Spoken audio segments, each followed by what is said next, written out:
Welcome back. 19 days to go until the November election, and it is not just state and national offices on the ballot.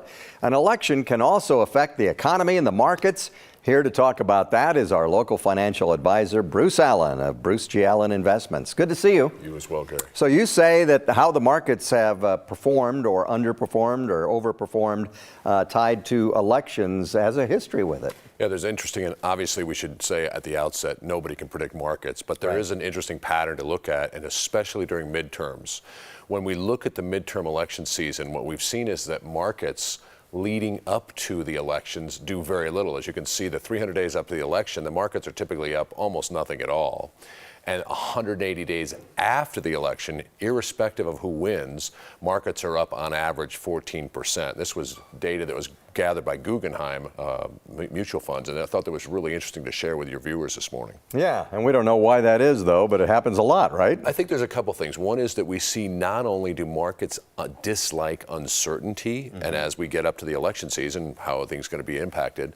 That's number one. Number two is we've also seen that before elections, there are significant downdrafts or drawdowns in the market. So behind that seemingly placid 1.3 number is a lot of significant drops. And for example, in 1974, leading up to the impeachment of Richard Nixon, the market fell over 30% before the election. Yeah, and so we've seen this year, as of today, the markets are down over 22%.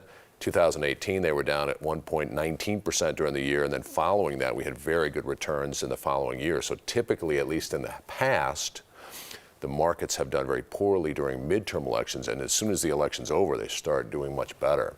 Having said that, nobody can predict markets, but we think that there's an interesting pattern here, and the interesting thing is it doesn't matter who wins, Gary, as far as Wall Street's concerned. It's just the election. They're just happy it's over. Yeah. Any other patterns you came up with as you were looking into this? Yeah, the thing what's interesting is that there is a significant decline in the markets typically before the elections, and then there is pretty robust growth after the election. So 6 months after the election, we saw average returns of about 14% in the S&P 500.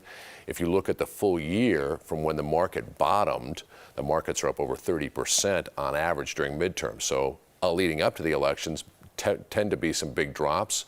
After the elections, pretty robust returns. Let's hope that that repeats itself this year. Yeah, I was going to say, we've talked before about how crazy this year has been for the markets especially. And so do you think, is there any indication this pattern will hold? I think the biggest thing on our minds as we watch what's unfolding on the exchanges and also what's happening in the Federal Reserve. How soon will the Federal Reserve stop raising interest rates, and when is there evidence that their policies are going to have traction? Meaning, when do we see inflation slowing down? When do we see their policies having an impact on prices going up? If we see sustained evidence, good news on the inflation front, the markets are going to really like that.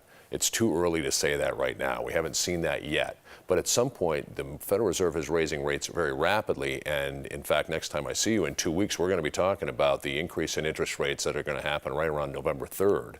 And so those rates are going to go up likely pretty substantially. Yeah. Okay, it's not over yet, but there is hope. Bruce, always good to see you. You too, Gary. Thank you.